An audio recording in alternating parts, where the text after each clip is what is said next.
the best of the rest of the news, the Fukushima nuclear disaster could become a whole lot worse thanks to the Daiichi nuclear power plant's stricken nuclear number 4 reactor.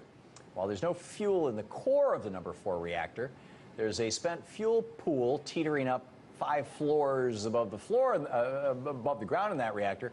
And if the plant were to collapse, which is certainly a possibility, that spent fuel would spill out and cause unthinkable damage and release huge levels of nuclear radiation into the surrounding areas.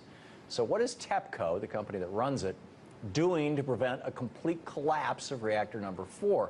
And are their efforts enough to prevent yet another nuclear disaster in Fukushima? Joining me now for more on this is Paul Gunter, Director of Beyond Nuclear. Paul, welcome back. Thanks again, Tom. Great to have you with us. First of all, my recollection was that Reactor 4, the fuel pool up in the ceiling of Reactor 4 actually had fresh fuel in it because they were going to fill the reactor, or is my memory wrong? The fuel pool that's 6 to 10 stories in this reactor building contains both the what they call spent fuel. It's far from spent, it's highly radioactive, but they also have the fresh fuel, so they offload and and then refuel from that because they were going to refuel the reactor before the earthquake happened. But the Unit 4 was under reactor core repair, so they were there were cracked parts in the reactor that were being repaired, so they offloaded all the fuel during that fuel outage, and then the earthquake and tsunami hit. So all of the high-level nuclear waste was up in that elevated pond when the accident happened. So we've got presumably hundreds of thousands or millions of pounds of water and radioactive fuel in the 6th through the 10th floor of a building that is listing. Do I have this right? Yes.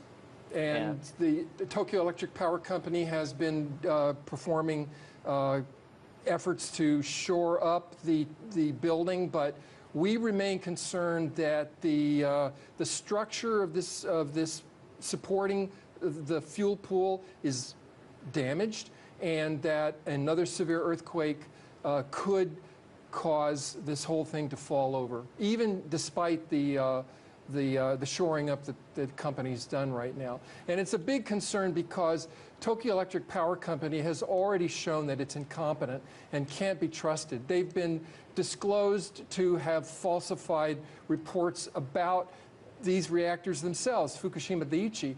And now what we really need is more international focus, more international expertise to come in and oversee and actually be involved in this very tenuous and dangerous operation. Yeah, I knew 2 days ago there was a report that a cyclone was heading toward Fukushima, and I thought, it brushed by today. Yeah, but it didn't take it down. We're very concerned because of these hundreds of tanks that store radioactive water. We've got areas on site, outside right now, where workers could be exposed to lethal doses of radiation within hours. And certainly inside the reactor, there are many zones in there where death would be instantaneous. So, these are the hindrances that storms, another earthquake, could exacerbate the repair altogether. In the last minute we have here, what's the status of the measurement of the radiation hitting the United States? Are we measuring seafood that is here? Are we measuring the ocean currents? Are we measuring the air? What do we know about it? Well, the Food and Drug Administration only recently instituted food bans on certain agricultural products coming out of the Fukushima area into the United States. So we have seen action taken on that front. As far as monitoring seafood coming into the United States, there's still no regulatory concern from the United States at this point. So it remains a concern. Would you eat Pacific fish? I eat seafood right now, but I'm concerned about the future of the seafood industry. I'm concerned about rainwater.